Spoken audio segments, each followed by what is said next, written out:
Es un gusto saludarles y darles la bienvenida. Claxo. Estamos en la primera emisión de InfoClaxo TV en vivo. Consigna que resume un poco o que condensa el contenido generacional de muchas de estas movilizaciones. El reto es cambiar los incentivos de apoyo a la investigación. Construir nuevas narrativas para poder hacer frente a esa batalla, que es política, pero que fundamentalmente es cultural. Si no cumplimos con las leyes de la naturaleza nos extingue. Estamos en un proceso de suicidio colectivo. Y el capitalismo es el factor fundamental de ese suicidio.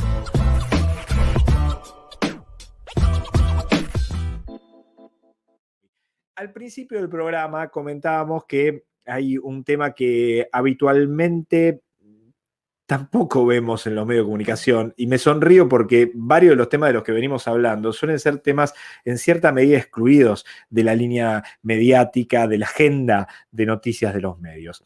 Hace pocos días se realizó el primer coloquio internacional Dislocación y expansión de la prisión, una aproximación al estado de las investigaciones en la región. Entiendo que es un evento que, como ven ahí, tiene varias jornadas de realización. El coloquio arrancó esta semana y continúa los días 12, 13, 19 y 20 de julio con el auspicio de la carrera de Sociología y del Instituto de Investigaciones Sociológicas de la Universidad Mayor de San Andrés de Bolivia, del Centro de Investigaciones Sociales de la Vicepresidencia del Estado Plurinacional de Bolivia y del Centro Pensamiento de Pospenados de la Universidad Nacional de Colombia. Es muy interesante poder profundizar un poco sobre el sistema de prisión y detención en Latinoamérica y el Caribe. Por eso queríamos invitar a una de las personas que llevó adelante esto y que sabe sobre el tema. Así que le damos la bienvenida a Ángel Aedo. Es doctor en Antropología Social y Etnología por la École de Altos Estudios de la Escuela de Ciencias Sociales, de París. Es profesor de la Escuela de Antropología de la Pontificia Universidad Católica de Chile y director alterno del equipo interdisciplinario ANIT COVID del Centro Justicia y Sociedad. Ángel, bienvenido. Muchas gracias por estar aquí en el InfoClaxo. Sí, muchas gracias por la invitación. Sí, yo soy Ángel, participante. Sí, adelante. Dígame, por favor. Participo en este evento. Quien dirige la coordinación es la doctora Vanina Ferrecho, pero yo estoy aquí. Le puedo contar sobre este evento. Sí, nos interesa hablar del evento y profundizar en cierta medida. Entendemos que usted ha desarrollado una investigación con mucha profundidad en Chile en relación a los sistemas de detención en América Latina y el Caribe.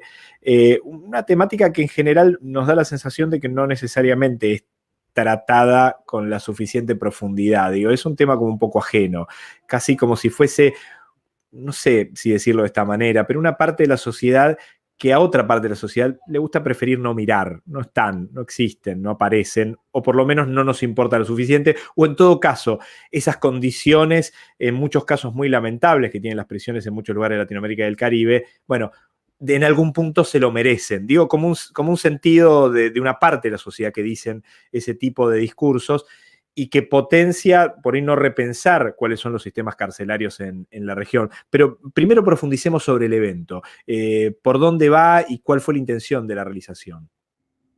Yo creo, Gustavo, que podemos ligar los dos aspectos que tocas. Y algo escuché de la entrevista con Jenny Torres, que también es ligable en términos precisamente de la invisibilización de ciertas poblaciones. ¿Por qué la revuelta en Haití no es relevante aparentemente para los públicos que controlan los medios masivos de comunicación? ¿Por qué ciertas poblaciones en las periferias urbanas parecen estar alejadas de la historia y de la agenda pública? Nuestros grupos indígenas también los migrantes, los campamentos de migrantes, y una de esas poblaciones, entre otras, que habitan en los márgenes de la sociedad, son las personas reclusas, las personas privadas de libertad. Pero no solamente eso, y ese es el tema en parte de este evento, con varias sesiones que federa investigadores de ciencias sociales de distintas disciplinas y de distintas nacionalidades que trabajan en distintos territorios de la región de América Latina, que es abordar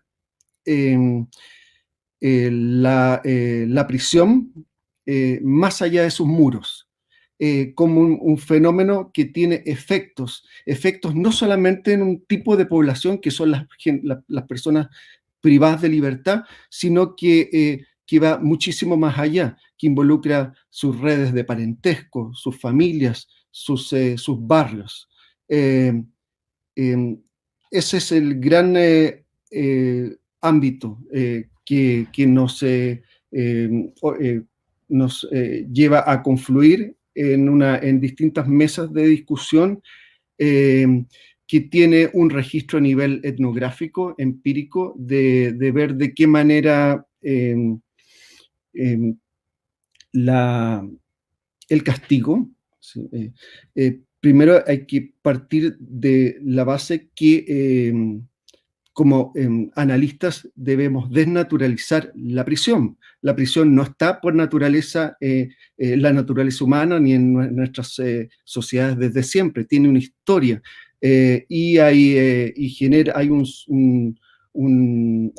una institución ligada al Estado y que corresponde al castigo legítimo de ciertas transgresiones, y otras que son muchas veces dejadas pasar o sancionadas no por cárcel, no por azar.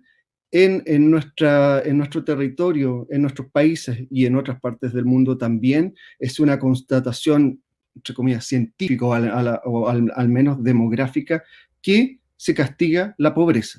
Lo que vemos en las cárceles son en la inmensa mayoría de los casos personas que han sido excluidas y desfavorecidas por generaciones. Ángel, este panorama que nos cuentas con mucho detalle, y que agradezco la relación que hacías sobre la invisibilización con respecto a lo que hablábamos, por ejemplo, del pueblo haitiano, haciendo un correlato con esta forma de invisibilizar una parte de la sociedad, casi como esta parte de la sociedad incomoda, está molesta, la escondemos por un tiempo, o por siempre, digo, en la lógica de un sector de la sociedad que puede entender como resolución de la conflictividad, la escondemos por siempre y dejan de estar estos problemas. Esta situación de que la gente más empobrecida de la sociedad es la que termina en la cárcel, ¿es lo que se da en toda Latinoamérica y el Caribe, o hay patrones un poco diferentes en la lectura más latinoamericana, caribeña que puedes hacer tú?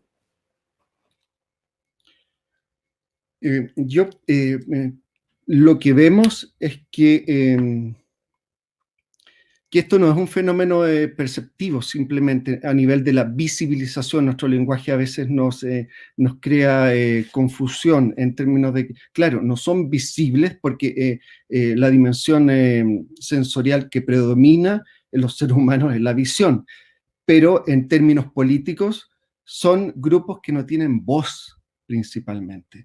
Así, la invisibilización va ligada a la dificultad o la imposibilidad de tener presencia, y esto lo quiero decir con mayúscula, pública, en lo público. ¿Sí? Ser visible es tener, yo quiero ir más allá, o lo que buscamos analíticamente, tiene que ver de ligar la visibilización con una presencia física, pero presencia ciudadana, presencia en lo público, de tener una intervención pública. No basta simplemente con, porque podríamos pensar en una suerte de democracia formal en que comenzamos a hacer visibles estas otras poblaciones, pero eso no basta, porque por visibilización quiero hablar de, no necesariamente de hablar por los otros. Así, nosotros, científicos sociales o periodistas, somos los voceros de esos otros. Se entiende perfecto.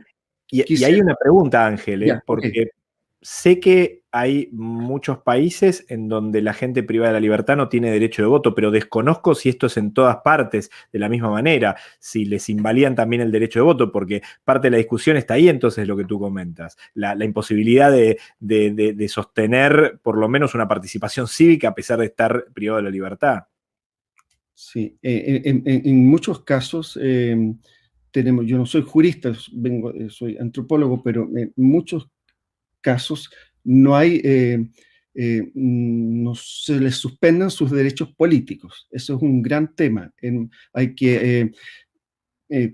Sin embargo, hay una dimensión que es, aunque tuviesen derecho a voto, en la inmensa mayoría de los casos, y en particular en un continente o en un subcontinente como el nuestro, una cosa es lo que es del orden del derecho y lo otro es lo de la práctica.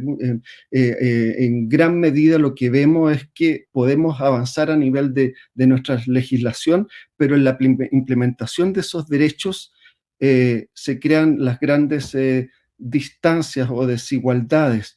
No es en gran parte nuestras cárceles, pensar en el ejercicio pleno o al menos mínimo de los derechos ciudadanos en la cárcel es una idea extremadamente utópica, porque simplemente basta con ver que nuestras cárceles no cumplen los mínimos derechos humanos en términos del hacinamiento que se observa ahora aún más en pandemia, el nivel de la interrupción, por ejemplo, de las visitas familiares, el bloqueo el extremo aislamiento que produce las medidas de control sanitario.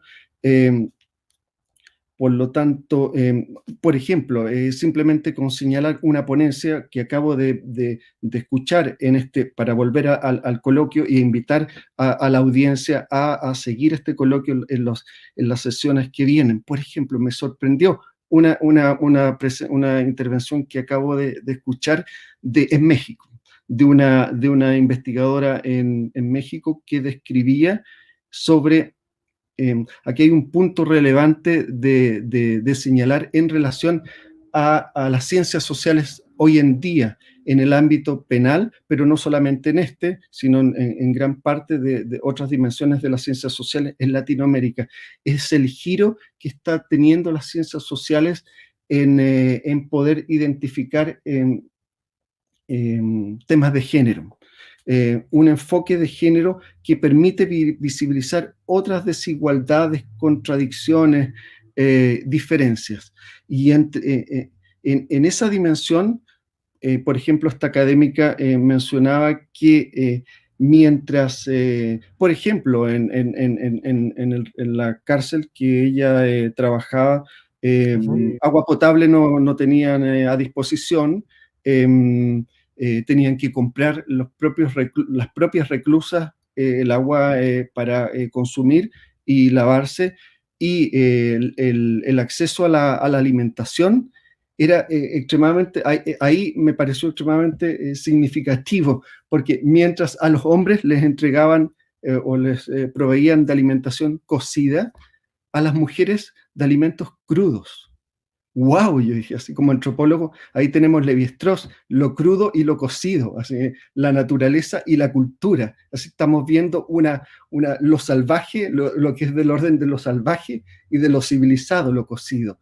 Claro, pues si a las mujeres, por naturaleza, se les entrega a las presas mujeres lo crudo para que cocinen, porque ellas se da por naturaleza que ellas tienen que cocinar, no es necesario entregar, y a los hombres lo cocinan. Bueno, ese tipo de análisis fino lo comenzamos a ver hoy, probablemente por esta sutileza que comienzan a tener desde hace poco tiempo atrás, gracias a los giros y a los progresos de la teoría feminista, estas observaciones.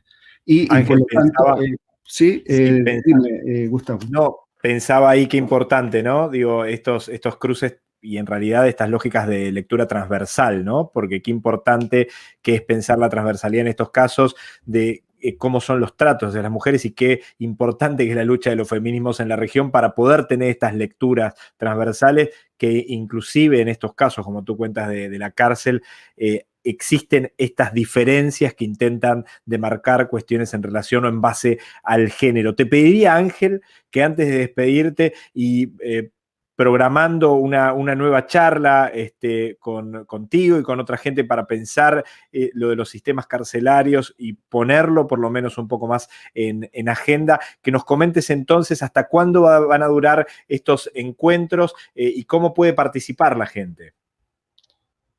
Sí, tenemos la próxima sesión el 12 y el 13, que es el lunes y el martes. Pues yo precisamente tengo que intervenir el 12. Son mesas sobre el gobierno de las cárceles y los barrios. De qué manera, por ejemplo, en esas sesiones se busca, hay ciertas continuidades entre el gobierno de las poblaciones en las zonas barrios periféricos y en el gobierno de los reclusos, y el 19 y 20 se van a ver temas sobre organizaciones sociales y el efecto del encarcelamiento. También vamos a ver temas sobre aspectos metodológicos de la investigación en el campo de los efectos del encarcelamiento y siguiendo el link, el canal creo que es de Claxo. Exactamente, Zoom, sí. y se puede intervenir ahí mismo, pues, se pueden hacer preguntas en los chats que están a disposición en la plataforma. Ángel, agradeciéndote enormemente por este encuentro y lo mejor para lo que va a ser este primer coloquio internacional, lo que ya es y lo que seguirá siendo. Así que muy agradecidos por este encuentro y por ayudarnos a pensar nuevamente estas cuestiones que no necesariamente están tan presentes en los medios de comunicación y en la agenda de temas habituales de discusión. Así que gracias por este encuentro, Ángel. Bueno, muy amable. Gracias. Ángela Edo, desde Chile, del grupo de trabajo de Claxo, Barrio, Familias y Prisiones en Circuito, con la posibilidad de contarnos algunos detalles de cómo son, qué es lo que sucede dentro de los sistemas carcelarios, pero poniendo también en eje las cuestiones que veníamos hablando desde hace un tiempo.